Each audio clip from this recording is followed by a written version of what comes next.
Árnyék. Belpolitikai podcast külföldről. A fake news korszakában el tudunk képzelni egy jobb országot, világot magunknak? Tájföldről, Angliából, Franciaországból, Izraelből és Svédországból jelentkezünk 2 hetenként kedden. Abszurd, amikor Magyarországon politikai felhanggal arról beszélnek, hogy Magyarországról kivándorolnak mondjuk Németországba vagy Londonba, nem vándorolnak ki. El lehet menni Magyarországon, így lehet bennünket hagyni, kérem szépen. Tessék! Lehet menni. Önök nagy és nehéz feladatra vállalkoztak. Mindes, figyeljetek, én ilyen technikai problémáim még sose voltak, mint amik ma vannak. Tehát egyrészt nem működik, sose voltak. Sose voltak még, Pali. Csak azért jobb technikai támogatással létezik. Igen, viszont mindenki szemüvegben van, és akkor erről meg ugye elkezdtünk az előbb még beszélgetni, hogy ez hogy is van ez a szemüveges történet, és hogy a Bandinak van erre valamilyen? Hát erre neked van valamit, hogy voltál Kambodzsában, nem? Ja, igen, mert te dobtad fel, csak közben annyira technikai nehézség, annyira megborítottak, hogy elfelejtettem mindent, és akkor azt akartam erre mondani, mert ugye te mondtad, hogy vigyázzunk ezzel, mert már gyűjtenek mindenkit, és hogy Kambodzsában ez valóban megtörtént, hogy amikor elfogyott az értelmiség, akkor egyszer csak elkezdték összeszedni a szemüvegeseket, és őket is megölni. És amikor én voltam Kambodzsában, akkor mi nagyon sokáig azt játszottuk a feleségemmel, hogy próbáltunk helyiekkel mindenféle kapcsolatba kerülni, és erről a nagyon szörnyű történelmi időszakról beszélgetni az emberekkel, és napokig nem sikerült senkivel. És akkor egyszer egy tuk-tuk driver elmesélte nekünk, hogy de miért is. És ez egy nagyon érdekes hozzáállás volt. Mert azt mondta ez a fiú nekünk, hogy gondoljátok végig, hogy mi történt ebben az országban Pol Pot alatt. Hogy ugye kétféle ember lakik jelen pillanatban Kambodzsában, vagy olyanok, akik gyilkoltak, vagy legalábbis részei voltak ennek a rendszernek. A másik fele a csapatnak pedig olyanok, akiket nem akartak meggyilkolni már. Mert annyira nem számítottak. Éppen ezért senki nem akar erről beszélni. Sem az áldozatok, sem ugye a vétkesek. Mert hogyha egyrészt vétkes vagy, akkor nem akarsz arról beszélni, hogy mit tettél, ha pedig az egész családod annyira nem számított már, és annyira nem voltál senki, akkor meg ezért nem akarsz róla beszélni. És ez egy nagyon furcsa meglátása ennek a dolognak. Nem tudom, ti mit vontok le belőle, hát, de hogy én nagyon meg voltam. Ez jól hangzik, érdekes, ezt én akkor veszem meg, hogyha tényleg sikerült mindenkit kiírtani, akit terveztek, de mondjuk így a holokausztra gondolok, hogy azért a holokauszt túlélők se szívesen meséltek ezekről, mert hogy olyan mély traumákat éltek meg, hogy inkább jobbnak érezték talán azt bent tartani. Meg volt az a meglátás is itt Izraelben, azt mondták, hogy azért nem szeretnek róla beszélni a túlélők, hogy mi történt, mert az eleve gyanús, aki túlélt, tehát az igen, minimum kápó volt. Ez is egy meglátás. Tehát, hogy mit tettél azért, vagy kinek a fejére rálépve menekültél meg, igazából ez, és a 80-as évek közepén kezdődtek azok itt a holokauszt napon úgy van, hogy van ilyen szalombeszélgetés, tehát az emberek különböző családoknál nappaliban összeterelődnek emberek, és akkor túlélők mesélnek az élményeikről, szóval, hogy az időszakról, vagy hogy az ő személyes sztoriukról, és ez egy nagyon szimpatikus kezdeményezés szerintem. De hát ugye egyre kevesebb túlélő van már. Azért még elég sokakat, tehát még minden faluba akad legalább 2 ilyen nappali, ahol beszélgetnek, úgyhogy addig szerintem nincs baj. Meg szerintem ez egy olyan régi hagyományőrzés, hogy meséljük el a történeteinket, és akkor generációról generációra megy tovább. Meséld el fiaidnak. De most már lányaiknak is elmesél. De akkor most már kezdem érteni, hogy miért beszélnek ennyien, mint kommunizmus káros útjai. Mármint hogy? Tehát, hogy akkor... Hát, hogy akkor ebből levezetve, akkor azok legalább kápok voltak, akik a legtöbbet hangoztatják, hogy őket mennyire. Ti egyébként mit gondoltak arról, hogy jól lett volna, hogyha rendszerváltás után az ügynök listákat nyilvánossá teszik?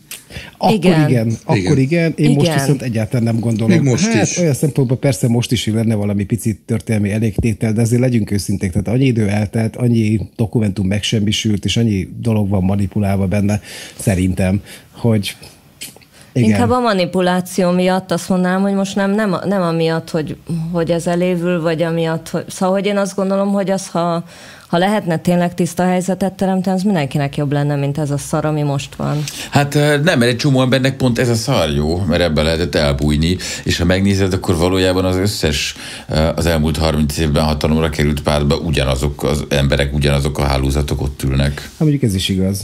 A nagyapámnak volt egy kedves sztoria, aki elmesélte, hogy őt az Andrássy út 60-ban kétszer is nagyon megverték, ugyanaz az ember verte meg, egyszer a nácik, egyszer a kommunisták, de ő mindig ugyanaz az ember maradt, és akkor amikor második alkalommal mondta, hogy ez milyen érdekes, hogy ugyanazok vernek, és akkor azt mondták, hogy a jó szakemberre mindig szükség van. Szép. Nekem van egy zsidó barátom, aki azt mondta, hogy a Hitlernek is volt fodrásza, mert hogyha nem lett volna, akkor milyen hosszú lett volna a haja, tehát hogy azért kellenek ezek az emberek, nem? A jó szakemberek. Egyébként ez a jó szakember, ez benne van a Tanú című filmben is, ha jól emlékszem, nem? Igen. Ez egy ilyen általános hozzáállás a dologhoz. Hogy srácok, akkor nem kezdjük el már, mint hogy így úgy is, hogy így megmutatjuk azoknak az embereknek, akik minden héten kedden eljönnek, és megpróbálják meghallgatni ezt a dolgot, és megpróbálják kitalálni, hogy mi mit is gondolunk a világról. Szóval, hogy kezdhetünk? Igen. Jó, akkor legyen az, hogy szóval, ha kedv van, akkor Árnyék Podcast, és akkor ismét itt köszöntök 4 embert a monitoron keresztül, mert ugye hát pandémia van, és hát egyébként is annyira speciális a mi adásunk, hogy senki nem tartózkodik egyetlen országba sem szinte, illetve most van egy pici segítségünk ez ügyben. Szóval, hogy itt van velünk, kezdjünk úgy, hogy mondjuk a Margit híd, Budai híd főjénél Franciaországból. Sziasztok, Derdák András! Aztán itt van velünk Svédországból. Sziasztok, Bán András vagyok, Bandi, és aki eddig hallgat az adást, az tudja, hogy eddig mindig be voltam zárva a Harry Potter irodába, a gardróbba, és most előléptettek, úgyhogy konyhából beszélek, meg hogyha lehet egy ilyen kis belsős reklámozós szolgálati közlemény, hogy várja, most a dátumot rendbe kell raknom, tehát amikor ez megjelenik, akkor az előző hét szerdán jelent meg a Halottnak a Kós adása, amiben az Ági a vendég, és nagyon jó, igen, úgyhogy adom a szót Áginak. Akit még be sem mutattunk. Sziasztok, Pettik Ági vagyok Jeruzsálemből. A konyhából. És itt van velünk végre, ami hőnszeretett tulajdonképpen producerünk, akit én producernek szoktam titulálni, Kristóf, Angliából, mégpedig honnan is? Sziasztok, én a hálószobából, de Anglián belül Portsmouth. És ha már dátumoknál tartunk, azért a mai beszélgetésnél is fontos rögzíteni, hogy maga a felvétel az 19-ei, hogyha bármi a megjelenés és a felvétel között történt, az a történelem műve, és nem a miénk. De azért azt gondolom, azt én nézegettem így a kommenteket, tehát hogy azért azt nem szokták reklamálni a mi kedves hallgatóink, hogy úristen, hány nap eltelt a felvétel és az indulás. Nem, mert iszonyú update-ek vagyunk. Mert csupa örök témákról beszélgetünk. És mi vagyunk a történelem. Így van. Vagy hogy semmi nem változik. Tulajdonképpen semmi. Illetve hát az Ági egyre szebb, amit a hallgatók ugye nem látnak. De hogyha már itt tartunk, hogy mennyire vagyunk aktuálisak, most azon gondolkodtam, hogy ugye mindannyian külföldön éltek, és mindannyian tulajdonképpen, ha jól gondolom, akkor hát olyasmi munkát csináltok, amit végezhetnétek más országban is. És hogy az első téma, amit így gyorsan feldobnánk, az arról szól, hogy most a válság idején a görögök kitalálták azt ugye, hogy azokat a digitális nomádokat, akiknek úgyis tök mindegy, hogy hol dolgoznak, azokat megpróbálják beinvitálni Görögországba, és azt mondják nekik, hogy kaptok 7 éven keresztül 50% adókedvezményt. Tehát az első kérdésem, hogy mondjuk Bandi Svédországból elgondolkodik-e azon, hogy valami rendes mediterráneum környéki kisvárosba költözzön, ahol mindig meleg van, és ne a svéd telet kelljen nézni, hogyha azt mondják neki, hogy kapsz 7 évig adókedvezményt. Köszönöm, hogy nekem adtad a szót, mert van véleményem a témáról, sőt, annyira van véleményem a témáról, hogy én erről már régóta gondolkozom, mert hogy nekem ugye az a faramúci helyzet van, hogy én teljesen hülye vagyok, mert én Svédországban élek, és a magyar piacra dolgozom, ugye tanácsadást csinálok online, magyar ügyfeleknek. Ez nem hülyeség. Igen, csak hogy ez fordítva lenne jobb, hogy mondjuk svéd ügyfeleknek svéd összegeket számláznék, és mondjuk azt Magyarországon költeném el, vagy Görögországban. Tehát, hogy nekem ez a téma, ez abszolút aktuális, most már 1-2 éve, és nagyon sokat gondolkozom ezen. Egyedül vagy a feleségeddel gondolkozol ezen sokat? Próbálunk közösen, de mondjuk a helyzet az csak rám nézve speciális, de hogy mit akarok az egészből kihozni, hogy engem eleve nagyon izgat ez a ez az adózás téma, mert ugye itt mondjuk, hogy az áruk, a szolgáltatások és a személyek szabad áramlása az EU-n belül, de hogy amikor ez az egész ki lett találva, akkor még nem gondoltak azokra a munkahelyekre, amiből ma több millió van, vagy több 100 millió van EU-ban belül, ami a pandémia miatt most már mindenki otthonról dolgozik, és akkor tényleg jogosan fölmerül a kérdés, hogy miért üljek itt a sötétben Svédországban, ahelyett, hogy fele ennyi adóért ülhetnék Görögországban is. És hogy szerintem erre abszolút nincsen fölkészülve sem az EU, sem pedig a tagállamok. Mármint, hogy arra gondolsz, hogy egyszer csak megindul egy irdatlan mennyiségű ember mondjuk északról délre, és ellepik az olasz, görög, spanyol tengerpartokat, és onnan dolgoznak, és erre nincs felkészülve egy infrastruktúra? Olaszországban is volt ilyen hirdetés, hogy nem tudom, 1 euróért vehetsz házat a nem tudom milyen kihaló dél-olaszországi faluban. Igen, Dél-Olaszországban. Kérdés, hogy... Szicíliában. Szerintem nincs felkészülve. Bocs, csak hogy egy konkrét példát mondjak, hogy az EU-ban ugye van egy olyan adójogszabály, hogy a kettős adóztatás az tilos. Tehát, hogyha te valahol leadóztál, akkor neked annyi. Na most ehhez képest ezt a svédek például de facto nem ismerik el. Mert azt mondják, hogyha az év felénél többet töltesz Svédországban, akkor az mind szép, hogy te Magyarországra dolgozol, magyar ügyfelekkel, és neked Magyarországon kell adózni, de nézzük már meg, hogyha ugyanezt a jövedelmet Svédországban szerezted volna, annak mennyi lenne az adója, és akkor a különbözetet azért fizessed már be, öcsike. Tehát, hogy ez így szerintem tökre nem korrekt, vagy legalábbis én ennek ugye most nyilván nem örülök, de hogy fölvet ez egy csomó kérdést, és amit még ide szeretnék bedobni, hogy ugye a globális nagyvállalatok most már évtizedek óta ebből élnek, meg ebből gazdagodnak, hogy ugye itt van a fiók cégem, ott van a központom, ilyen adóparadicsom, olyan adóparadicsom, körbe számlázgatjuk egymást, és a végén ott jelentjük le a nyerességet, ahol nincsen semmilyen adó. Zárójelet nyitok, Magyarország is akar ilyen adóparadicsom lenni, mert ugye az EU-ban talán a legalacsonyabb a társasági adó, 9%, zárójel bezárva, és akkor ugye a nagy cégek 100 milliárd dolláros tételbe évente csalják az adót. Miért kaparja Kristóf arcát? Uncsi vagyok, bocs. Hát mert igen, az a legalacsonyabb, csak utána még lerántanak rólad ilyen tehát, hogy szociális támogatást kell fizetned. Hát ha ott vannak az alkalmazottai. Ha multi vagy, akkor nem. Ha ott vannak az alkalmazottai. Igen, tehát hogyha a multi vagy, akkor ezek azért nincsenek. Na jó, de mint ember azért magad után ugyanúgy be kell fizetned. Tehát ez egy olyan 9%, nem egy számjegyű még. Igen, de most céges szinten mesélem ezt, és ugye a cégek már évtizedek óta mesterfokon űzik a legális oldalon, tehát még legálisan az adóelkerülést. Most, hogy ez megadatik esetleg az egyes személyeknek, itt az EU-s állampolgároknak, úgy, hogy a jelenlegi jogszabályokat követve mi is ezt csináljuk, már egyből jönnek olyan ötletekkel, hogy hogyan lehet ezt megakadályozni. De én mondjuk sokkal jobban szeretném azt látni, hogy ezt előbb a nagy cégeknek betolják, mert szerintem ott sokkal nagyobb adók vannak egyrészt elkerülve, és akkor egy utolsó gondolat, aztán abba hagyom, hogy most olvastam egy cikket, hogy Németországban ilyen adószakértős tanácsadók már azt a javaslatot tették, hogy mivel nagyon sokan home office-ban dolgoznak, és ezért nem járnak BKV-val, nem esznek a kantinba, nem vesznek, nem tudom, üdítőt a sarki trafikba, ezért aki otthonról dolgozik, extra 5%-os adót vessünk ki rájuk. És akkor így mind a két középső ujjam fölemelkedik, hogy mutassunk újat, hogy nem már, érted? És akkor köszönöm a szót. De nem válaszoltál, hogy mennél le Görögországba a 7 évre adókedvezményben nekem jó lenne Magyarország is. Nekem mennék oda, ahova jó kedvem visz. Tehát, hogy így hagyd döntsem el. De szerintem tök jó ötlet, igen, jó ötlet. De ugye ez a történet ez arról szól, hogy hogyan próbálják meg országok valahogy meglovagolni magát a pandémiát és az ebből adódó problémákat. Tehát, hogy egyrészt, hogy hogyan támogatnak, másrészt meg, hogy próbálnak maguknak új piacot szerezni, és akkor én a Derdáknak adnám a labdát következőre, mert ugye neked van céged Franciaországban, és ezt már többször megbeszéltük adásban is, hogy jelen pillanatban a francia állam, nem is tudom hány alkalmazottad van, 1 vagy 2, de hogy az ő bérüket ugye állja, miután te nem tudsz éppen azon a piacon dolgozni, amire szerződtél.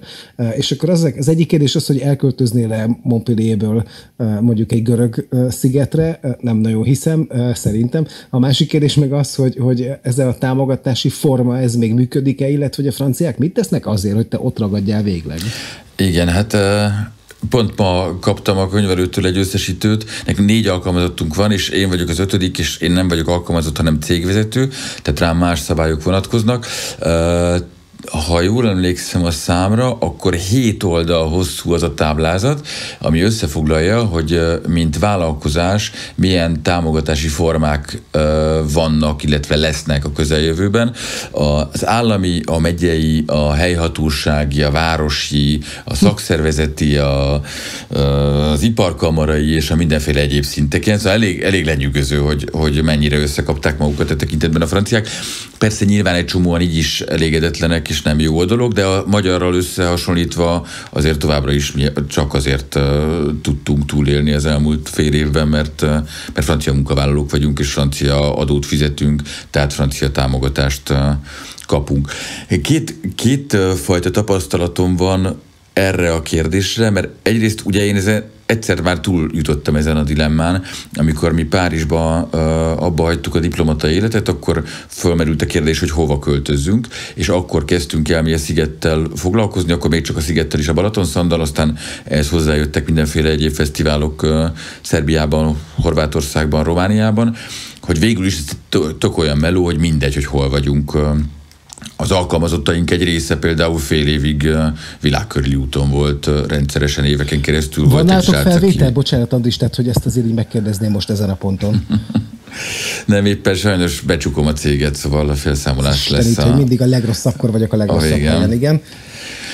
Az egyik kollégám az egy fél évet Új-Kaledóniából nyomott, aztán Ausztráliából, aztán Kanadából. Szóval azért mielőtt sírva fakadnánk, ti is elég kurva jó helyekre szoktatok ilyenkor Anitával elmenni, amikor nem világkörüli úton vagytok, csak úgy... De én ezt nem is biztos, hogy akarom hallani. Én ezt nem akarom hallani. Szenvedjél már, vagy mondd azt, hogy sír a gyerek. Hát a Margit hídnál ül. Hát most éppen mondjuk igen, egyrészt a Margit hídnál ülök, másrészt nincs munkánk. És be fogjuk csukni a céget, és a munkahelyről közvetítő irodába fog vezetni az első utam, amint visszamegyünk meg a pályaválasztási tanácsadóba. Tehát még segéllyel is odamész, oké, értem. Hát figyelj, az van a segéllyel, hogy ott 2 évig van munkanélküli segély, a fizetésed 75%-ának erejéig, tehát nem nagyon látom be. Nem kell dolgozni pénzért? Azért ez nálunk nincs így. Nem. Na, de nálunk munkaalapú társadalom van Franciaországban. Na, de így van, a munkaalapú társadalom végre beérett Magyarországon, legyünk büszkék. Én azt vagyok, abszolút mindig ti vagytok ilyen szkeptikusak, már ne haragudjatok. Én is. Jó, én is nagyon büszke. Szóval... És a másik tapasztalatom az pedig mert ugye van egy ilyen, hogy nekünk eleve nem csak Franciaországba szólt a mandátumunk, hanem a frankofon országokba, tehát egy olyan céget kell alapítani, ami egyként van jelen Luxemburgba, Svájcba, Belgiumba, Franciaországba, és aztán még kicsit terjeszkedtünk Kanada felé is. Az első körben megpróbáltuk egy luxemburgi céggel bonyolítani az életünket, na az kihívta a francia adóhatóság egyfelől élénk érdeklődését, másfelől haragos fejcsóválását, tehát volt olyan, amikor adónyomozók csöngettek reggel 8-kor de nem 6-kor az ajtón, hogy ez hogy van. De azt akarom mondani, hogy az EU-s rendszer, amit a Bandi mond, nincs még fölkészülve arra, hogy ilyen módon országokon túlnyúlóan dolgozzál, mert végül nekünk az lett egy 1,5 éves adóhatósági eljárás végén a megállapítása a francia államnak, hogy hát 1-2 hülyeséget találtak, hogy nem volt befizetve egy olyan szakképzési hozzájárulás, amit kellett volna, és amit nem fizettünk be, tehát nem volt semmi baj, de azt mondták, hogy ha életvitelszerűen, tehát 6 hónap plusz 1 nap, vagyis az év fele, több mint felét egy országban töltöd, akkor tessék ott fizetni adót, tessék ott TB-zni, legyél ott biztosítva, mert az úgy van rendjén. Miközben a jogszabályok nem ilyenek egyébként, tehát hogy te bármit megtehetnél. Szóval a világ az még nagyon sokat fog változni e tekintetben, és nagyon röviden még, ha megengedtek, azt elhadarom, hogy hogyan kerültünk Dél-Franciaországba, mert az szokott lenni érdekes, mert ez egy ilyen választó sztori, hogy bárhova mehettünk volna Tájföldtől Svédországig. Tiszakécske. Az is fölmerült. Na és akkor hogy jutottatok ti Dél-Franciaországba? Abban biztos voltam, hogy én délre akarok menni, mert nekem az, hogy kék legyen az ég és süssön a nap, az fontos. Az is biztos, hogy Franciaországon belül akarunk maradni, és ez persze Franciaországban egy csomó tengeren túli dolgot is jelenthet, szóval nem muszáj a kontinensen maradni, de azt gondoltam, hogy azért én európai vagyok, és itt szeretnék maradni, nincs bennem akkora kalandvágy. Tehát marad a Dél-Franciaország, akkor de tovább te magyar vagy, Derdák, magyar vagy, nem európai. Igen, ezt én is ki akartam emelni, de hát ezek szerint nem, most már legalább tudjuk hova tenni. Vagy fehérek közt egy európai. Na igen. Nem menjünk ebbe bele, mert elkapcsolnak többen. Szerintem ezt most nem. Bocsánat, beleköptem a mikrofonomba. A Gergő fog utálni. Tovább?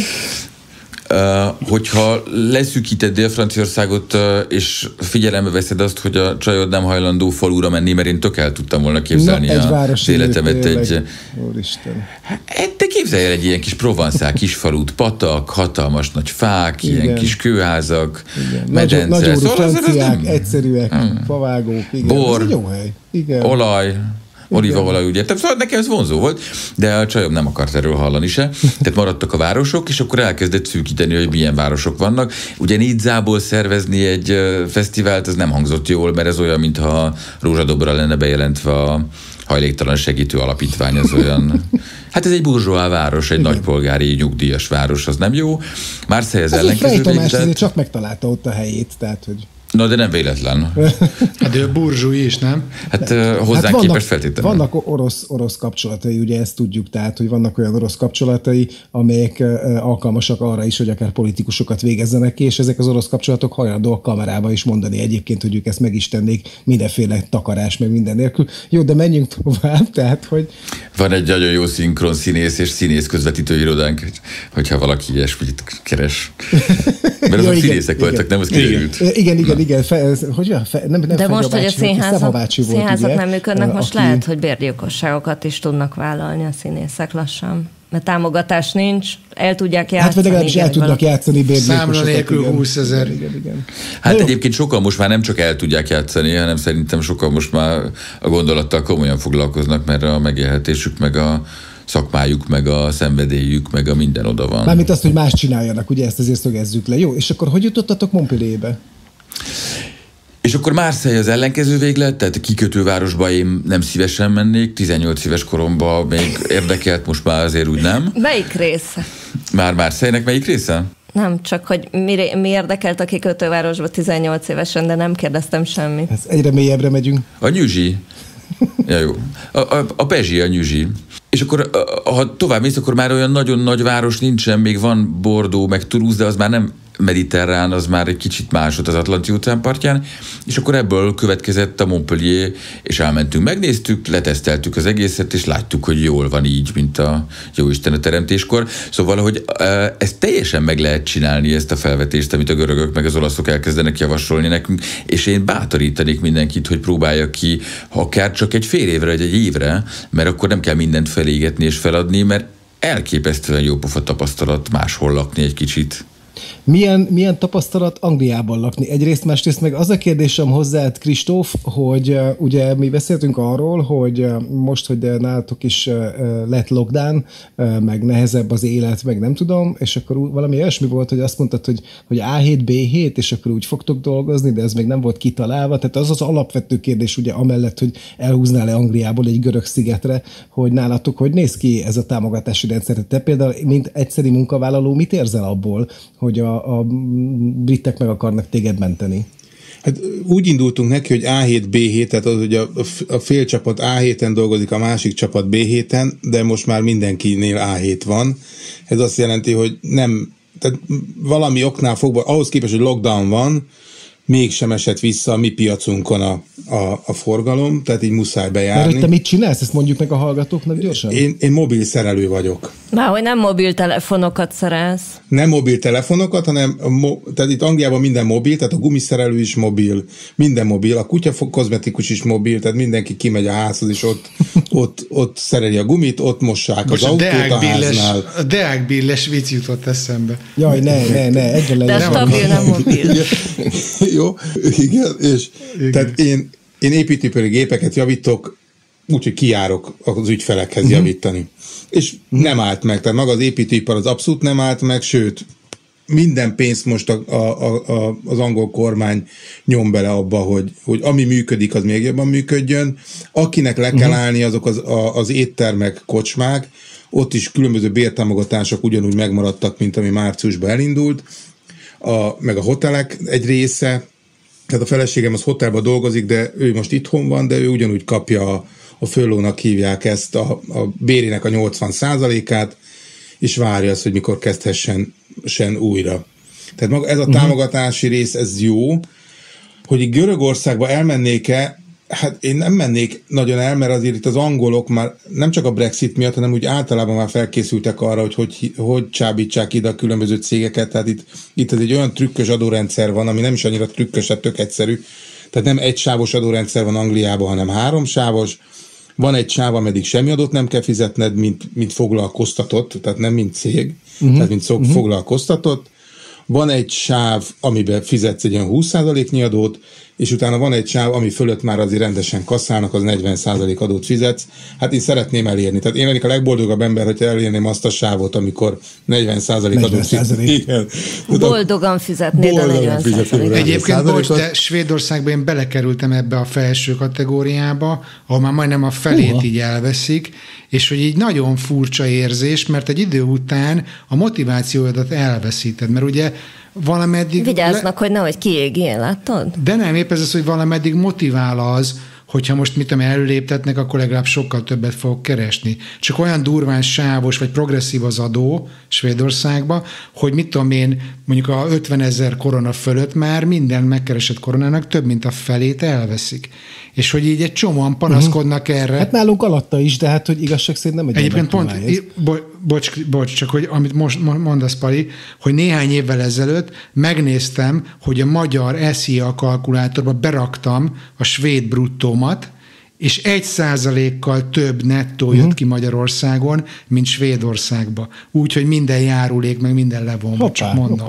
Jó, ezt amúgy ugyanúgy eljátszottam én is, és hogy én beraktam az angol béremet a magyar kalkulátorba, és megnéztem még ezeket az EVA, kata, mindenféle őrületeket is, és még akkor is jobban jövök ki Angliába. Tehát bármit csinál és lehet 9%, de nem 9, szerintem még azért még 2 számjegyű az adó. Én a társasági adót mondtam.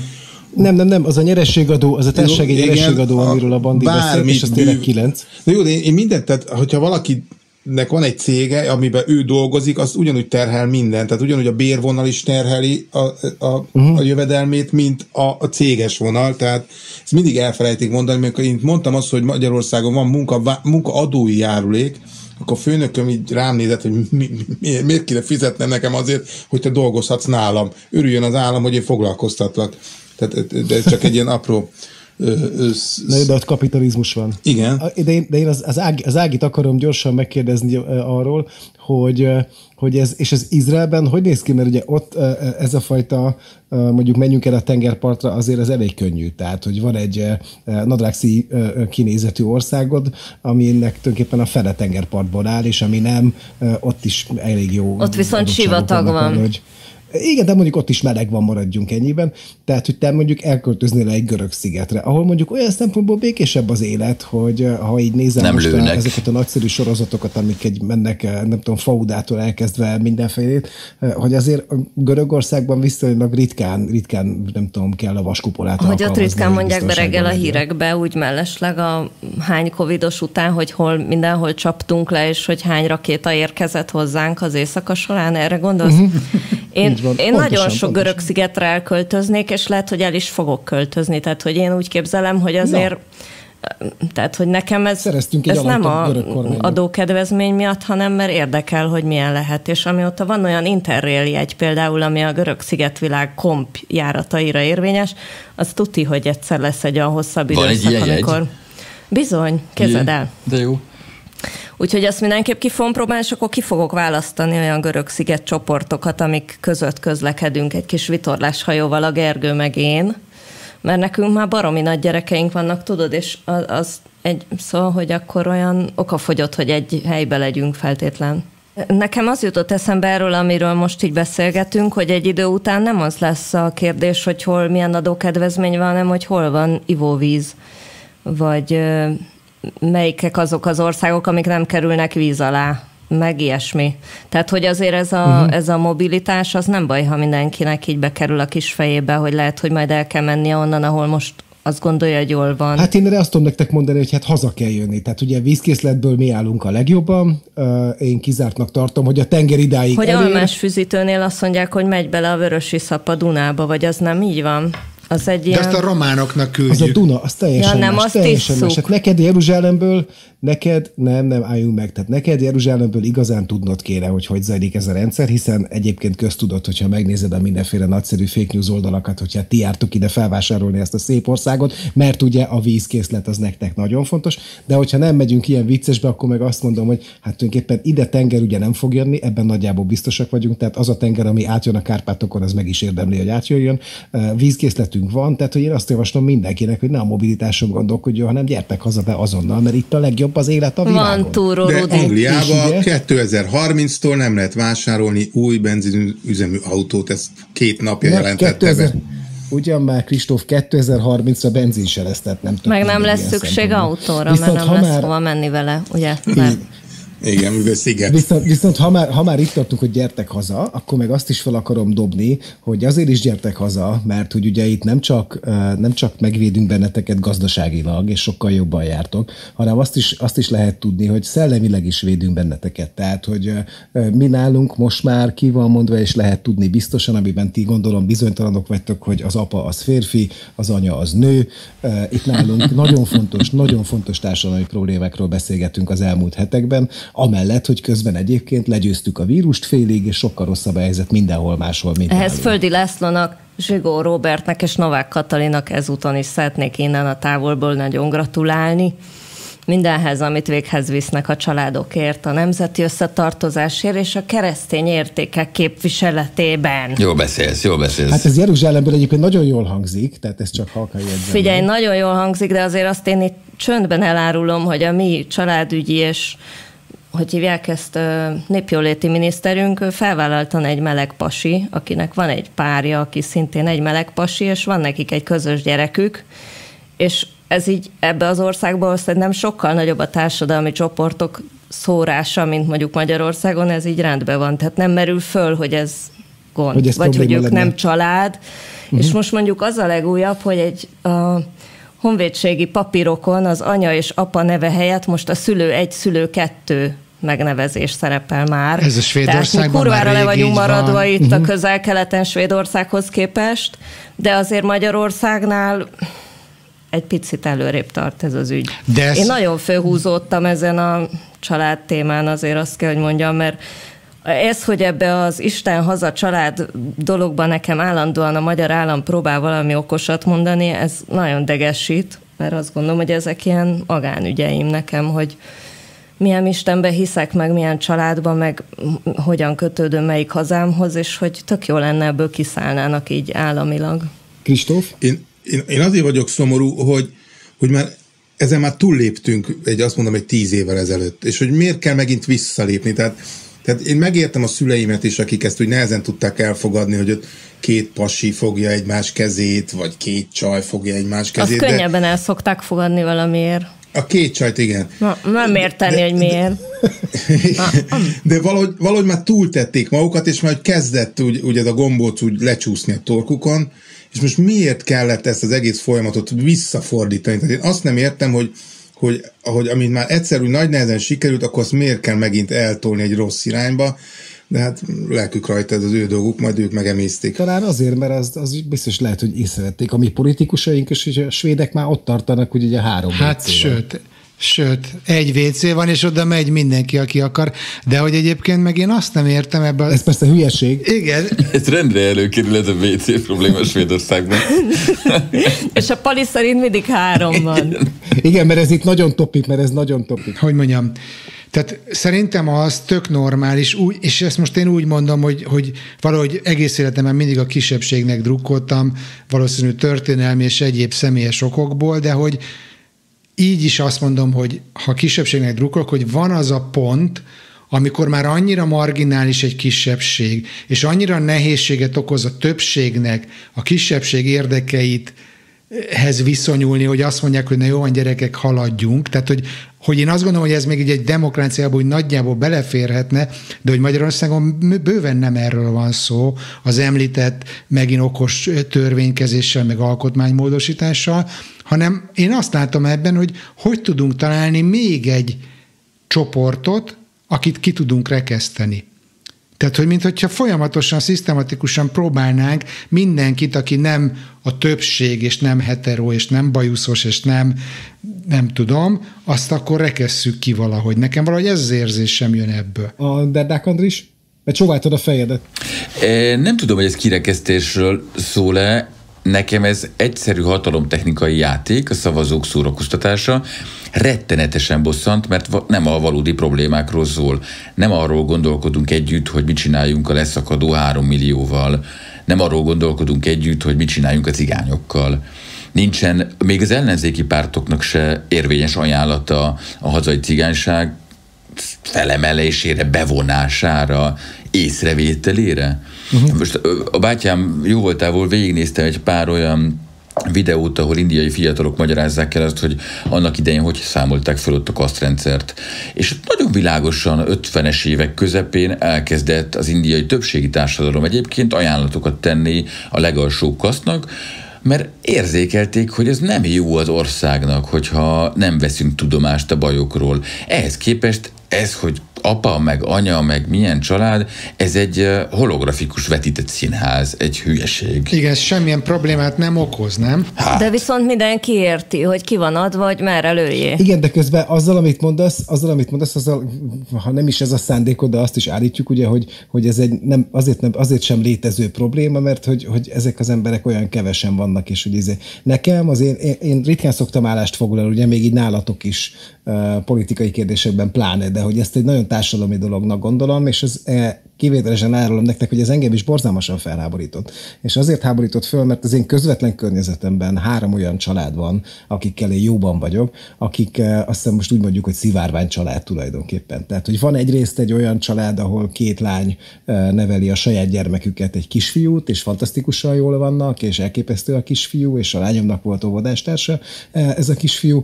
Aztán van egy olyan családom, ahol 2 fiú nevel szintén egy kisfiút, és borzalmasan boldogan élnek, és nagyon fantasztikus az egész. És van egy olyan családom is a közvetlen környezetemben, ahol van egy leszbikus lány, és van egy meleg pár fiú, és ők hárman hoztak össze most már a második gyereket, és ebből az egyik egyébként egy Magyarországon ismert ember, és hogy azt érzem, hogy nekik viszont kétségbejtő ez a helyzet. Tehát, hogy állandóan azzal kell küzdeniük, ha már a mikrokörnyezetükben nem is, tehát az óvodában, az iskolában és a többi helyen nem, meg a barátok között, de hogy állami szinten azon kell állandóan küzdeniük, hogy valahogy bebizonyítsák, hogy nekik joguk van arra, hogy boldogan éljenek, az engem is valami elképesztően felháborít.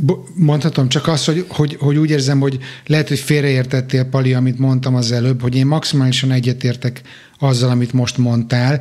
Amire próbáltam utálni, az volt, hogy néhány évvel ezelőtt Svédországban ment egy olyan vita, hogy a transzneműeknek kell építeni az uszodába egy 3. öltözőt. És ott volt az, amikor már azt mondták, hogy na jó, ez azért nem. Tehát, hogy ez már nem lesz. Tehát, hogy én erre igen, mondtam. Okay. De én nem neked szólt a kritika, én csak kötni akartam. Tehát senkinek nem szólt a kritika, csak gondoltam, hogy valami. Nem, de azért én viszont azt fontosnak tartom, hogy te Újlipótvárosból mondod mindezt, és nem mondjuk egy vidéki faluból. Igen, tehát és nem Miskolcról. Én 7 évet éltem itt Izraelbe vidéken, egy viszonylag pici faluba, hát 2 nagyon, nem jó szó, hogy elmaradott, de szóval nem ilyen high-tech város közötti részen, és az óvodába a 70 éves dadusnak és a 55 éves óvodapedagógusnak egyáltalán nem okozott problémát, hogy több olyan család is van a faluba, akit mi Magyarországon szivárvány családnéven nevezünk, és hogy ez, tehát hogy annyira nem okozott problémát, hogy egyszerűen nem is tűnt föl senkinek, hogy ez egy különleges jelenség lenne, mert mindenki azzal él, és azzal csinál gyereket, akivel szeretne. Mert ez az ő ügye és nem a... De közben hadd vigyem meg a vidéki pedagógus társadalmat, hogy nekem van vidéken kevésbé szoros barátom, akik szintén szívában családban élnek, és hogy náluk sem okoz gondot. Van vidéki közepes városban, tehát ilyen bajanagyságú városban, és van egy ennél kisebb, mondhatni faluban is ilyen pár ismerősöm, és hogy ott sem okoz az oktatási rendszerben semmilyen zökkenőt ez a történet. Tök jó. Tehát, hogy ez a rossz az egész. Azért, mert közben valamelyikőtök beidézte a számokat, hogy azért a propaganda... Most akartam bemondani, hogy kinéztem a Wikin, hogy az Euróbarométer felmérése alapján, amíg Svédországban a lakosság 98%-a azt vallja, hogy a nem heteroszexuálisoknak pontosan ugyanolyan jogaik legyenek, mint a heteroszexuálisoknak, és 92% támogatja az egyébként legális azonos neműek közti házasságot, ami 2009 óta legális, addig Magyarországon ugyanez a szám úgy néz ki, hogy míg 2015-ben 39% támogatta az azonos neműek házasságát, addig 2 év alatt ez a 39-ről 27%-ra esett Magyarországon. Tehát, hogy olyan szinten működik a propaganda, hogy rossz néz. De én ezt mondtam, hogy hogy most megyünk megint visszafelé. És azért ez a törvény nem csak a heteroszexuálisokat érinti, hanem érinti azokat a családokat is, ahol csak anyuka van. Igen. Tehát ott van a nővérem a fiával, most akkor innentől kezdve neki nem jár a családi pótlik, mert ők innentől kezdve nem család, akkor ezt hogy fogják hívni? Tehát hogy fogják hívni azt a juttatást, amit az egyedül gyereket nevelő nőknek innentől kezdve nem család, juttatnak, vagy akkor kötelező átadni a nagyszülőknek, és akkor majd a nagyszülőknek fogják folyosítani? Vagy, tehát mi a következő lépés? És a másik problémám az, hogy ezt miért kell alkotmányba rögzíteni. Na, ezt akartam mondani, hogy alkotmányban szexualitást rögzítünk igazából, nem? Tehát nem az alapján osztályozzuk az embereket, hogy család vagy nem család, hogy szereti a gulyáslevest, vagy nem szereti a gulyáslevest, hanem hogy kivel csinál mit az ágyba, és hogy én ezt nem értem, hogy kerül a törvényhozás az én ágyamba, tehát tényleg. Beszélgettem egyszer, csináltam egy interjút egyszer Nádasdy Ádámmal, a méltán híres műfordítóval és nyelvésszel, aki ugye egy fantasztikus szerelemben él az ő Angliában dolgozó pasiával, egy orvos sráccal, és amikor erről beszélgettünk, hogy ez hogy is néz ki, akkor nem tudom már pontosan idézni, de majd megkérem a Kristófot, hogy ezt az interjút tegyük majd bele az ajánlóba, mert valami olyasmit mondott nekem az Ádám, hogy amikor én bemegyek a zöldségeshez, akkor én vásárolok. Amikor ő, a feleségemmel, amikor ő bemegy a párjával a zöldségeshez, az szex. Na, de ezt igen, de mi közünk ehhez? Azon gondolkodik, hogy ezek hogyan, mit csinálnak. Mit csinálnak. És ő csak azt mondta nekem, hogy ő csak annyit szeretne, hogy amikor bemegy a boltba vásárolni, akkor az ne legyen szex. És csak ennyit kér az élettől, hogy egy kicsit. És akkor ugyanitt van, hogy rá. amikor két nő megy be a zöldségeshez, akkor vagy nem merül föl, vagy az is vagy az is szex, igen, csak az máshogy vagyunk edukálva. Ez engem tényleg mérhetetlen fölbasz, hogy mi köze van ehhez az egészhez a törvényhozásnak. Jó, én nagyon szomorú lettem ettől az egésztől, de én már korábban is szomorú lettem, amikor ugye arról volt szó, hogy nem lehet megváltoztatni a születési nemedet a hivatalos okmányaidban Magyarországon. Én akkor is nagyon szomorú lettem, és akkor azért lettem még talán ennél is egy kicsivel szomorúbb, mert hogy az a rendelkezés például, hát mondjuk legyünk őszinték, ha érint Magyarországon évente 12 embert, akkor lehet, hogy még sokat is mondok. De mert a nevedet tehát, se lehet Magyarországon egynél vagy kettőnél többször megváltoztatni, azt se értem, hát annyiszor változtatom meg a nevemet, ahányszor akarom. Tehát, hogy mi közük hozzá tényleg? Igen, de azt, hogy érted, egy olyan marginális kisebbséget bántunk, illetve korlátozunk tulajdonképpen, akik tényleg olyan nagyon kevesen vannak, hogy a svédek ugye a Bandi szerint azt mondanák rá, hogy hát haladjunk, hogy ez végképp elképesztő tud lenni nálunk. Na mindegy, nem akarok ilyen nagyon szomorúba tolni tovább, vagy ti akarjátok? Figyelj, az mondja, a következő hírünk se lesz vidám, de átadom neked akkor a következő hírünket, Bandi. Igen, ezt én is hoztam meg a Kristóf is együtt, hogy ugye most megy a műsor az EU-ban, mert hogy a magyar-lengyel... Te műsornak hívod az én miniszterelnököm szabadságharcát? Ne haragudj. Te műsornak hívod? Igen, a magyar-lengyel két jó barát. De legalább nem színháznak hívja. Igen. Akkor tényleg kikapcsoltam volna. Szerinted mi ez a műsor, amit én szabadságharcnak hívok? Na? Pankráció esetleg? Kéne egy tockos. Hülyesség, nettó hülyesség ugye, szerintem. miről van szó, mi a hír, hogy ugye elvi vétójával éltünk a EU-s költségvetés és a mentőcsomagra, mert hogy nehogy már ne lehessen ezt korrupt módon elkölteni, elnézést. Tehát, hogy így... Nem erről van szó. Ja, nem erről van szó? Akkor miről van szó? Ez a svédek magyarázata, mert is mucigok vagytok. Ez a svédek. Igen. A mi magyar magyarázatunk az, hogy ez az első lépés, hogy nem objektív szempontok alapján, majd egyszer csak valaki eldönti, hogy mi milyenek vagyunk. Mi objektív szempontokat szeretnénk, mert látjuk, hogy ha ez nincs, akkor előbb-utóbb az lesz, hogy be kell fogadnunk egy csomó idegen. Nekünk ezt igen, én is ezt olvastam a Magyar Nemzetben, hogy az a probléma. Csak erre mondaná Trump, hogy fake news, mert nem ez van a szövegezésbe. Tehát akkor meg kéne tanulni a magyar miniszterelnöknek olvasni, hogy én ezt olvastam, az összes magyar miniszterelnöki nyilatkozatban ezt olvastam magyarul. Az összes magyar miniszterelnök ezt mondta. Igen, és az összes magyar miniszterelnökön ezt mondta. Mert magyar miniszterelnök ezt mondta, akkor ezt egyeztesse le az EU-s bürokratákkal. De szerintetek most csak úgy mellékszálként kérdezem, hogy szerintetek az nem egy élő helyzet az EU-ban, hogy fizetünk azoknak az országoknak, akik a menekülteket tartják maguknál? Hogy ez nem egy ilyen picit reális valósága, félelme a magyar miniszterelnöknek, hogy arra adna az EU pénzt, hogy hány menekültet fogad be. Mondjuk nincs olyan menekült, aki ott akarna lakni. Van szó. Inkább az a probléma szerintem. Hát igen, ez mondjuk szerencsénk. Úgyhogy én inkább itt érzem a problémát, hogy attól fél a Viktor, hogy arra adnák a nagy lét, hogyha lennének Magyarországon menekültek, de lepkehálóval se lehet menekültet Magyarországra csalogatni. Tehát legalábbis a menekültekkel foglalkozó szervezetek arról szoktak beszámolni, hogy nagyon kevés kuncsaftyú. Igen. Én nekem van egy olyan ilyen fura kényszerképzetem, hogy azt gondolom a Derdákról, hogy ő a legpolitikusabb alkat közöttünk, és hogy tőle akarom megkérdezni azt, ez már hülyeség minden bizonyal, de tőle akarom megkérdezni azt, hogy te mit gondolsz? De ha politikusnak készül, akkor tök jó, hogy ezt mindig reklámozzuk, szavazatok, Derdák András. Meg hol? Így van. Szóval Andris azt mondta meg nekem, hogy te mit gondolsz, hogy valójában miről szól ez a történet? Mert egyrészt pénzről minden bizonnyal.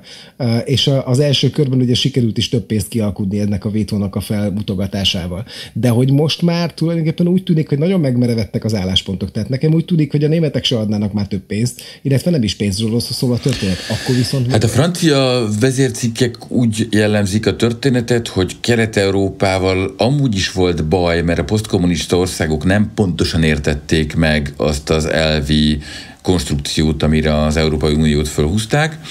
De most fogd a pénzt és fuss. Hát igen, ők így értelmezték ezt az unió dolgot valamiért. Hát igen, csak a fogd a pénzt és fussal nincsenek egyedül, mert a svédek, akik nettó befizetők, finanszírozták eddig Dél-Európát. Igen. És most is a probléma legnagyobb hogy mondjam, szóval a rossz végén álló csapat azok a svédek, a görögök, az olaszok, akiknek rettenetesen, a spanyolok.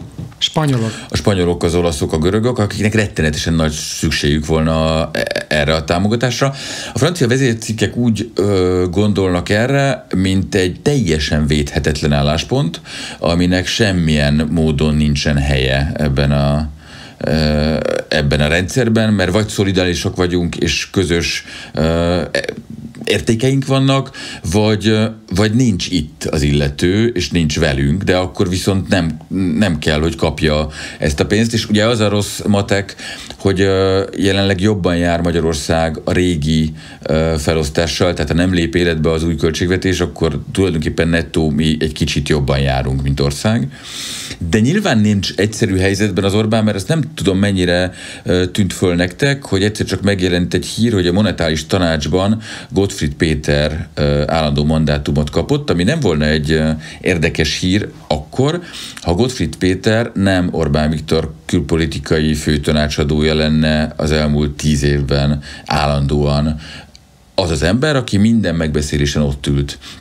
És aki egyébként... Tehát, hogy azt mondod, hogy tulajdonképpen itt egy bukása van a magyar külpolitikának, illetve uniós politikának, és Gottfried Péter azért kap egy állást a Nemzeti Banknál a monetáris tanácsban, mert hogy egyébként irányvonalváltás van. Hát ugye kicsit úgy vagyunk kénytelenek tájékozódni a Fidesz belügyeiről, mint annak idején a Kreml belügyeiről, hogy ki hányra áll a Brezsnyevtől az integetések során. Nem tudjuk, de legalábbis hát ez a hír megjelent most, és eddig a Gottfriedről nem lehetett olvasni, csak annyit, hogy ő neki a főműve az EU, hogy ő neki ez tök fontos volt ez az egész ügy, és most az Orbán nagyon-nagyon messze megy egy ilyen útszéli vagy nyugati tempóban. De december 10-ig még nagyon sok idő van, és addig még lehet, hogy olyan alkuk köthetők, amik aztán végül jól jön ki belőle, nem? Lehet ebbe hinni, hogy ez alkudozás, de valami miatt az a megérzésem, hogy ez most a full kretén all-in, és hogy itt van nekem egy-két elméletem, ami egyáltalán nem megalapozott, csak hogy aki a hallgatók közül nem tudja, csak hogy tisztázzuk, hogy ugye arról van szó, hogy a jogállamisághoz kötnék ezt az új költségvetést, meg ezeket a segélyeket, és hogyha én jól értem, akkor arról van szó, hogyha valahol túl nagy a korrupció, magyarul túl sok a játszótér, és túl drága volt, és túl sok barátja az Orbán Viktornak építette a játszótereket, akkor nem az van, hogy nem kapja meg Magyarország a pénzt, hanem hogy az EU dönti el, hogy a Magyarországnak szánt pénzt ki hogy kapja meg, milyen feltételek között. Tehát nem a pénzt vonják meg, hanem a szétosztást veszik ki az Orbánék kezéből. Na de az olyan, mintha nem kapna pénzt az ország, érted? Hát de, csak hát ugye... Nem jó helyre megy. De ugye csak hogy azért szögezzük le, hogy az EU-nak a szándékai azért még így is a segítségről szólnak, hogy mi odaadjuk a pénzt, de szeretnénk odaadni annak, akinek mi akarjuk odaadni. Kristóf? És egyrészt neki bizonyítani, tehát hogyha bármi problémát talál az EU, azt neki bizonyítania kell. Tehát addig nem függeszthetik föl a kifizetést, ameddig nem bizonyítja be az EU, hogy itt csalás történt. Tehát csak azért, mert hogy most a Viktorra bajuk van, azért nem függeszthetik föl a kifizetéseket. Tehát azt nekik pontosan meg kell, hogy igen, ezen a játszótéren elsikasztottak 100 millió forintot, pont ezért nem fizetünk. És ameddig ezt ő nem tisztázza, addig nem fizetnek. De csak igen, de ugye a másik fel a dolognak az az, hogy látva az EU mondjuk azt, hogy nem észvesztő gyorsaságát, tehát hogyha jól számolunk, akkor ha most elfogadják a költségvetést, az első ilyen ügyek, ha egyáltalán lesznek, szerintem nem lesznek, hiszen nálunk nincs korrupció, de ha lennének, akkor azok ugye 2022 tavaszán lennének. Nem, ez most nem akarok ajánlani, de szívesen ajánlok egy másik podcastet, érdemes a Válasz Online-nak meghallgatni a podcastjét, ott pontosan levezetik azt, hogy... Már kival szerkesztett, de még nem volt idő.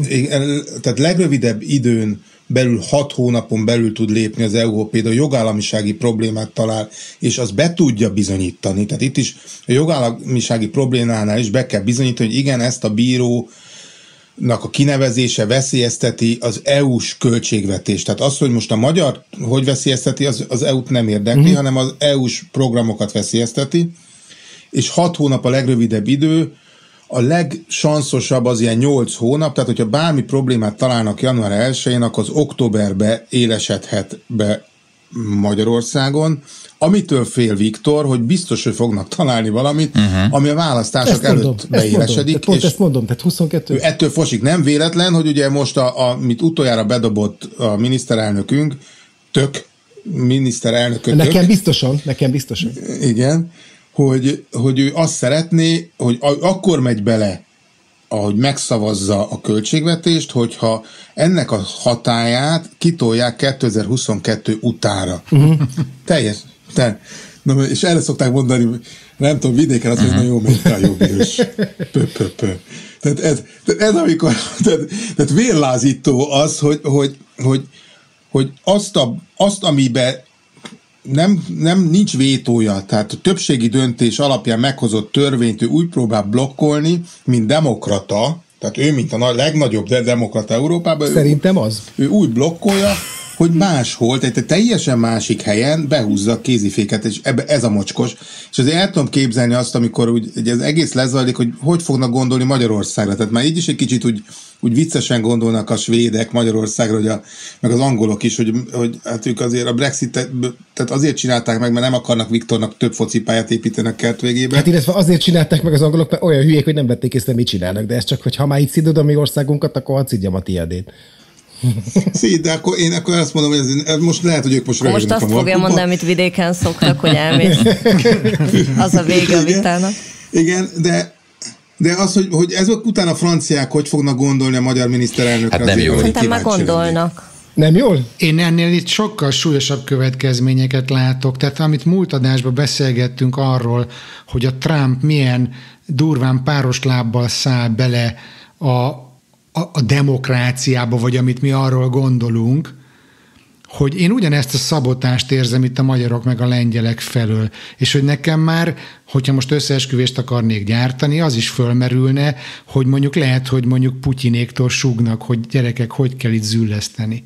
Mert hogy ennek konstruktív módon semmilyen értelmét nem látom.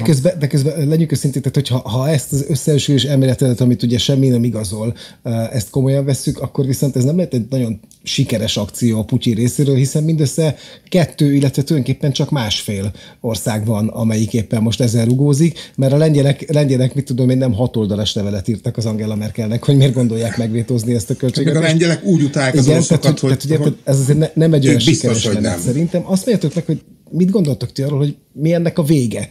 Tehát, hogy van-e ebben bármilyen vég? És akkor először hadd kérdezzem meg az Ágit erről, mert ő nézi a legmesszebbről ezt a dolgot. Bár ugye nagyon sok sportrendezvényen Izrael Európa része, de azért az Unió része még de mindig ez nem. csak És azért van, mert csomó helyre nem utazhatnak szegények. Bár ugye Soros György irányítja a szálakat a háttérből, de azt tudjuk, hogy hát ezt ugye most Izraelben is utálják őt. Szóval, hogy szerinted mi a vége ennek a történetnek?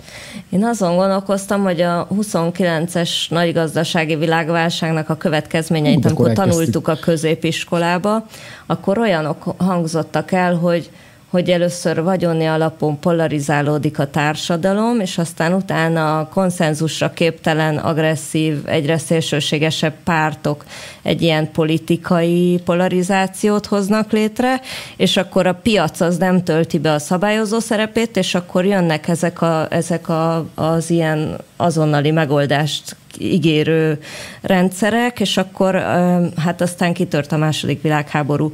És hogy nekem úgy ezzel az EU-s pénzes, elsíbolós, vétós, tehát hogy valahogy olyan rossz érzésem van, hogy közben a társadalmi olló meg mindenhol, amire rálátok, egyre nyílik, kivéve Svédország, mert ott fölfogták az emberek már régen, hogyha én még sokkal kurva gazdagabb leszek, és ő meg sokkal szegényebb lesz, akkor egyszer csak ez így fölfordul ez az egész rendszer, és akkor jönnek a kapával, kaszával, ami és hogy valahogy, mintha Európában ezt nem látnánk ott Európa közepén, a lángoktól ölelt kis hazánkban, hogyha lefele nyomod mondjuk a romákat, akiket nem is látsz, annyira állsz a nyakuk fejük tetején, és te még akarsz venni magadnak 3 ülőgarnitúrát, 8 izét és még 5 céget, akkor egy idő után ennek nem lesz jó vége.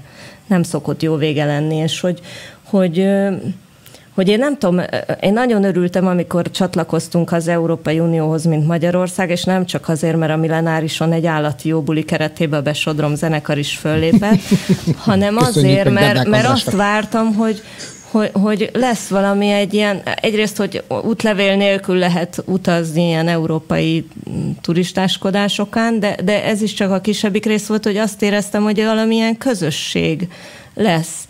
És nem pontosan tudnám most megmondani, hogy lett-e ez a közösség. Mert ha innen nézem kívülről, akkor úgy néz ki, mintha aki nem akar már ebbe a közösségbe többet belerakni, tehát mondjuk azt látja, hogy amit belerak, azt mások ellopják, hogy valahogy így megbomlott ez a dolog, nem? Okay. Igen, de egyébként egy ilyen válság az nagyon jó lehetőség arra, hogy az EU kicsit megújuljon és újra rendeződjön. Tehát, hogy én azért optimista szeretnék maradni. Én meg pessimista leszek, hogy ellenpontozzuk egymást, mert az fontos. És akkor Kristóf, te mit gondolsz, hogy most, hogy már a britek is kiléptek ugye az Európai Unióból, mi nagyon közel állunk hozzá, mi a vége? Igen, csak az a különbség azért megvolt a kettő között, hogy a Cameron az bevállalta azt, hogy megkérdezi a lakosokat. Hát bár ne kérdezte volna meg. Tehát, de nem számított rá, hogy igen mondanak. De legalább volt... Két ilyen szörnyű élményem volt. De legalább volt benne annyi, tehát volt annyira tökös, hogy nem sumákul engem képviselve mondja azt, hogy én ki akarok lépni, holott én nem akarok kilépni című történet zajlik most Magyarországon, tehát ő ne képviselje azokat, akik nem hatalmazták föl arra, hogy ő kilépjen az EU-ból. Azért nem tartunk meg ő nem arra hatalmazták föl, hogy cseszegesse az EU-t, tehát ilyen szempontból azért a Brexit lehet, hogy egy elhibázott lépés volt, de egy tisztességesebb lépés volt, mint ez az általad nevezett Hogy is van ez most a szabadságharc. briteknél? Bocsánat, hogy az a párt, a Fergie, azt hiszem úgy hívják a vezetőjét, mire is állt át a fiatal ember? Ő most új nevet változtatott, ő most a úgy értettem, írt, hogy nemet változtatott, és gondoltam, hogy igen, jó, akkor maradjunk annyiban, tehát, hogy az a csapat, aki végigtolta a Brexitet politikailag, és tulajdonképpen megnyerte, azok most ott tartanak, hogy ne legyen lockdown, és csináltak erre egy pártot. Tehát, hogy ezért az, hogy mennyire volt okos és megfontolt. Nem, ez a párt megvolt, ez volt a Brexit párt, tehát ők csak a neveit változtatták meg. De színes az angol demokrácia, de és azért ne felejtsük, hogy amit mondott az Ági is, hogy szétbarkácsol mindent, tehát most ugye a V4-eket is azért szétbarkácsolta Viktorunk, és azért ne felejtsük el, hogy a V4-ekből, hát Szlovákia még nem, de Csehország már nettó befizető, tehát nem volt nehéz szétbarkácsolni, és azért doppörgés, Szlovákia lassan nettó befizető velünk ellentétben, tehát itt azért vannak olyan ellentétek már V4-eken belül is, hogy oké, lehet itt szájhősködni, de az én pénzemből ne építsél stadiont a mert ő nem akar eljutni oda, hogy befizető legyen. Egyáltalán. Egyébként ő azt szereti, ha neki adnak, és amikor majd már nem adnak, akkor például nem is fog annyira ragaszkodni valószínűleg a kormányzáshoz sem, mert ami a tökömet kormányozza, nincs lé.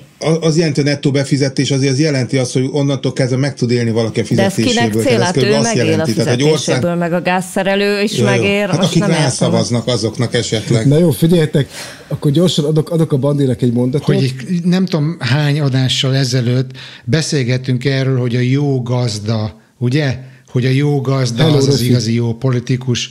Emlékeztek erre? Igen. Ugye pont a Viktorék mondták. Na most én megkérdezem, hogy milyen jó gazda az, és most itt konkrétan az Orbán Viktorról beszélek, aki azt mondja, hogy nem kell nekünk a puszi 2800 milliárd, meg nem kell nekünk a kedvezményesebb feltételű hitel, mert mi tudunk sokkal drágábban is a piacon is hitelhez jutni. Hát akkor faszomat. Pont ezt kerestem ki, nekem is ugyanez jutott eszembe, hogy 2,5 milliárd euró hitelt vett föl Magyarország tegnap előtt. Igen, sokkal rosszabb feltételekkel, mint amit ugye az EU ki tud alkudni. De ez nem volt jogállamisághoz kötve, ez a kölcsön viszont, nem? Nem, és tehát, kíváncsi lennék, hogy ez egy nagy különbség. Kíváncsi vagyok, hogy kik vették meg azokat az államkötvényeket. Név szerint, vagy párttagkönyvszám szerint szeretnéd tudni? Nem. Viszont akkor a legvégére azt szeretném kérni, hogy a Dernák mondja meg nekem a kérdés eredeti értelmében azt, hogy szerinted ennek a meccsnek mi a vége, de hogy nagyjából röviden, hogy szerinted van-e ebből kihátrálás, és hogy most ugye az történik nagyjából, ha jól látom, hogy 200-al megyünk egymással szembe az autópályán, és ki fogja elrántani a kormányt? A James Dean. Ja. És nem a mi kormányunkról beszélek, hanem a kormányról. Bocs, csak szerintem mi egy kis Polszkiba ülünk, és szembe az EU, az meg egy kurva nagy Volvo kamion, érted? Igen, de az a Volvo az egy nagyon drága kamion, és nem akarja ő se szerintem, hogy megsérüljön. Szóval megkarcolni a lökhárítóját? Igen, csak ha már hasonlat, akkor mi is része vagyunk ennek a kamionnak, tehát nehéz úgy félrerántani, hogy közben te adod az egyik kerekét, meg a kormánynak a felét. Szóval... Jó, de azt mondok, hogy szerinted van-e ebből kihátrálás? Eddig még mindig valami idétlen kompromisszum létrejött az EU-ba, szerintem itt is létre fog jönni. Ugye ne felejtsük el, hogy a városok például önként ajánlkoznak, hogy ők szívesen lesznek azok a pénzköltők, akik betartják a szabályokat, és akkor ki lehet kerülni a nemzetállamokat. Mindenféle módon ki lehet ebből kerülni. Én egyel pessimistább vagyok nálatok. Én nem gondolom, hogy ez korrupcióról szólna. Én nem azt hiszem, hogy a németek ezt beáraszták, és azt mondták, hogy hát ennyibe kerülnek, ennyi jön be, akkor ez még mindig megéri nekünk. Tehát, hogy azt mondod, hogy az lesz a megoldás, hogy tulajdonképpen nem lesznek jogállamisági feltételek, illetve korrupció ellenes. Ugye ez most nem lehetséges, mert a hollandok meg azt mondták, hogy ha viszont ez nincs, hát akkor ők nem szabálják. Akkor ők nem. Na, de akkor meddig lesz az EU szerinted most úgy őszintén? Csak mert egyre több olyan szabályt kell hozni, meg gondolkodni, meg ami az ellen van, hogy szétessen ez az egész a francba. Tehát, hogy most ez Franciaországnak, meg Németországnak Amerikában is előfordul megfordult. Csak ez benne voltak ezek Igen. a szabályok ma akkor is, amikor mi beléptünk. Igen, csak akkor nem voltak benne olyan országok, akik arra hajtottak, hogy minden pénzt Na de Magyarország ezen szabályok onnan. ismeretében vált taggá. Ja, hát gondolták, hogy majd csak lesz valahogy. Majd megoldjuk. Hát megcsinálták, és és végül is csak lesz. egy Azt darabig gondolom, hogy ezt nem működött. fogjuk tudni kitalálni, hogy mi lesz a vége. De. Akkor már csak egy tippet akarok kérni tőletek, hogy kedden, amikor ez adásba kerül, akkor szerintetek elismeri-e már Donald Trump, hogy mondjuk azt, hogy ha nem is elbukta a választásokat, de mondjuk legalábbis nem sikerült olyan jól az a kör neki, mint ahogy. Szóval Kristóf, szerinted elismeri addigra? Nem. Ági? Legutóbb a tanácsadói mondta, egy szóban mondjam, nem. Nem. Oké. Andris? Nem. És a Vandi? Nem. Én meg azt mondom, hogy igen, és az igen meg arra mondom, hogy mindenhol lájkoljatok minket, hogy minél előbb kerüljünk, és minél többen meghalljanak minket a világban, mert azt gondolom, hogy ezek tök érdekes beszélgetések, nekem minden héten mondtok olyan szempontokat, amik nem jutottak még eszembe, és abban bízom, hogyha mindenki lájkol minket, és minél több emberhez elérünk, akkor minél többen kezdünk el gondolkodni. Úgyhogy örülök, hogy itt voltatok, ez volt az Árnyék Podcast, szevasztok! Hey. Sziasztok! Mindenhol Sziasztok. jó, de legjobb otthon. Gyere haza, gyere Ezt haza! olvastad? De mi lesz a görög szigetre költözéssel? Nekem ez a legnagyobb aggályom, hogyha szétesik az EU, vagy kilépünk. Hogyha a svédek mind elmennek a görög szigetekre, Igen, vagy mi lesz De akkor? a görög szigeteken ott lesznek a menekültek, tudod, akik Egyébként nem azt nem akarnak, mondtam hiába nektek. mondják nekik, nem akarnak bemenni a Magyarországba. Ha már a Békés végén ilyen Csabára. lecsengető...